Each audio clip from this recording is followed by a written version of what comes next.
আসসালামু আলাইকুম, কেমন আছেন সবাই? আজকে হচ্ছে আমি একটা টোট ব্যাগ পেইন্টিং করব আর বহুথমি একটা টোট ব্যাগ পেইন্টিং করব। আর এই পেইন্টিংটা একটা আপু অর্ডার করেছিলেন। উনি আমাকে জাস্ট বলেছিল যে এরকম বক্স করে 4টা কালারে 4টা থিমের বহু হবে, তো বহু থিম হবে। তো আমি আপুর ডিরেকশন অনুযায়ী করার চেষ্টা করেছি। আপু আমাকে কোনো এক্স্যাক্ট কোনো ডিজাইন দেয় নাই। উনি বলছিল যে 4টা কালার থাকবে আর সবগুলো একটু স্মুথ কালার থাকবে আর হচ্ছে এখানে বহু থিম হবে। আমি সেভাবেই করেছি। আপু প্রোডাক্ট পেয়ে ভীষণ পছন্দ করেছে আলহামদুলিল্লাহ। আর এর পরবর্তীতে এইটার কাজ আমি আরও 4টা ব্যাগে করেছি। কালোতেও করেছি, সাদাতেই প্রায় 3টা করেছি আর কালোতে একটাতে করেছি আলহামদুলিল্লাহ। আর ভাবলাম এটার ভিডিওটা যেহেতু করেছি তাহলে এটার ভিডিওটা পোস্ট করি। আর প্রথমত হচ্ছে আপনারা যদি এই ব্যাগটা সাদা কালারে করেন, কালো কালারে করেন, তাহলে অবশ্যই বেস কালার হিসেবে নিচে জেসো বা হোয়াইট পেস্ট দিয়ে নেবেন। যেহেতু আমি সাদা কালারে করছি সেক্ষেত্রে আমার এসবের দরকার হচ্ছে না, কারণ আমি পুরোটা মানে যে কালারের কাজটা রাখবো নিচে সেই কালারটা দিয়েই করেছি। আচ্ছা, এখন কিছু কথা বলি, সেটা হচ্ছে আমাদের সবার এটুকু জানা উচিত এমব্রয়ডারি আর হাতের কাজ মানে সুই সুতার কাজ এক নয়, তেমনি হচ্ছে স্ক্রিন প্রিন্ট, ব্লক প্রিন্ট অথবা হ্যান্ড পেইন্ট এক নয়। কিন্তু স্ক্রিন প্রিন্ট হচ্ছে যন্ত্র দিয়ে কাজ করা, আর ব্লক প্রিন্ট হচ্ছে কাঠের ব্লক দিয়ে এটা ছাপ দিয়ে তারপরে কাজ করা। আর এই যে হ্যান্ড পেইন্ট হচ্ছে আপনি হাতে একটা ডিজাইন করা, হাতে দীর্ঘ সময় নিয়ে কাজ করা। যেমন যন্ত্র দিয়ে আপনি যখন একটা ডিজাইন এমব্রয়ডারি করবেন তখন কিন্তু অনেক তাড়াতাড়ি করতে পারবেন, কিন্তু আপনি যখন হচ্ছে হাতে সুই সুতা দিয়ে কাজটা করবেন তখন কিন্তু আপনি অনেক তাড়াতাড়ি করতে পারবেন না। তো হ্যান্ড পেইন্টিংয়ের ক্ষেত্রেও সেম, যখন আপনি হাতে কাজটা করেন তখন হচ্ছে অনেকটা সময় লাগে, কিন্তু আপনি যখন আবার এটা ব্লক প্রিন্ট বা স্ক্রিন প্রিন্ট দিয়ে করেন সেটার হচ্ছে আরও অনেক কম সময় লাগে। সেই ক্ষেত্রে সবগুলোর দাম, সবগুলোর কোয়ালিটি, সবগুলোর মানে ফিনিশিং এক ভাবা যাবে না। এগুলোর মধ্যে হ্যান্ড পেইন্টিংয়ের মধ্যে হচ্ছে ক্রিয়েটিভিটি থাকে, তারপর হাতের কাজের মধ্যে ক্রিয়েটিভিটি থাকে, এটা অন্যরকম সৌন্দর্য থাকে।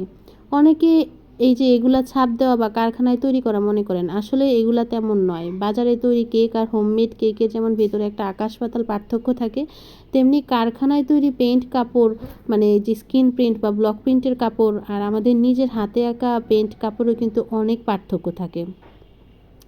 তাই আপনারা হচ্ছে হ্যান্ড পেইন্টের সাথে অনেকেই যারা পরিচিত না তারা হচ্ছে মানে কোনো একটা উদ্যোক্তার সাথে আপনারা চাইলেই বাজে ব্যবহার করতে পারেন না। যেমন প্রায় সময় দেখা যায় যখন আমি একটা প্রোডাক্টের দাম বলি, এটা শাড়িটার দাম কত, যখন আমি বলি 1450, আপনি বলেন 500 টাকায় হবে।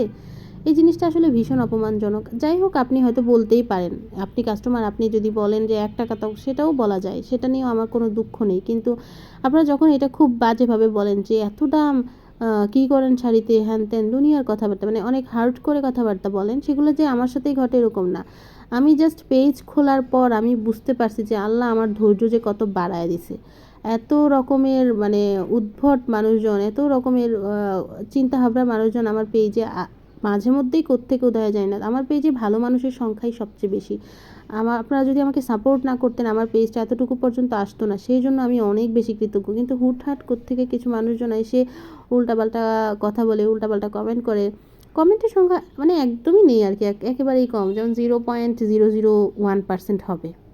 তারপরেও এই একটা দুটো কমেন্ট তো কষ্ট লাগেই, সেগুলা কথা বাদ দিলাম। কিন্তু ইনবক্সে মাঝে মধ্যে হুটহাট করে যখন কেউ বলে এই শাড়িটার দাম কত, আমি বললাম 1450, সে বলে 400 টাকা শাড়ি কীভাবে 1400 টাকা হয়, মুখের মূল্য পাইছেন নাকি, এই টাইপের কথাবার্তা বলে। তখন আমি তো ভাই আপনাকে জোর করতেছি না আমার প্রোডাক্ট নেন, আমি কাউকে জোর করতেছি না। আমার প্রোডাক্ট যদি আপনার কাছে রিজনেবল মনে হয় তাহলেই আপনি নেবেন, আপনার কাছে এই দামটা আপনার কাছে ওর্থ দ্যাট লাগে তখনই আপনি নেবেন। আপনাকে আমি জোর করতেছি না যে আপনার নিতেই হবে, না নিলে জেল জরিমানা হবে, এই টাইপের কোনো কিছুই না।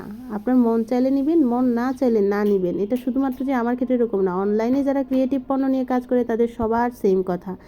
কেউই হচ্ছে আপনাকে জোর করে না, সবাই বলে যে আপনার পছন্দ হলেই নেবেন। তাহলে আপনি কেন ভাই হার্ট করে মানুষকে কথাবার্তা বলবেন? যাই হোক, অনেক মানুষ থাকবে, অনেক রকমের মানুষের সাথে পরিচিত হবে, কথা হবে, এগুলা নিয়ে ভাবলে হবে না, এগুলা নিয়ে কষ্ট পেলেও হবে না। আমি হচ্ছে এই ব্যাগটা পেন্টিং করার পর আপু অর্ডার করেছিলেন উনি ভীষণ পছন্দ করেছে। তো অনেক সময় দেখা যায় আবার হচ্ছে আপনার কল্পনার সাথে যখন আমার মিলবে না তখন আপনার ওই ডিজাইনটা দেখে মনে পুত নাও হইতে পারে, এটাই স্বাভাবিক। যাই হোক, আমার হচ্ছে বহু থিমের এই ব্যাগের কথায় এখন আসি। ব্যাগের কথায় হচ্ছে এখানে 3টা লেয়ারে কাজ করতে হয়, আর প্রত্যেকটা লেয়ার শুকানোর পর কিন্তু দ্বিতীয় লেয়ারে কাজ করতে হবে। এটার ফাইনাল লুকটা এখন আপনাদেরকে দেখায়, প্রিন্টিংটা প্রায় শেষ। ব্যাগটা কেমন হলো জানাবেন, আর এই ধরনের ব্যাগ আমাদের পেজে অর্ডার করতে পারেন। সবাই ভালো থাকবেন, আসসালামু আলাইকুম।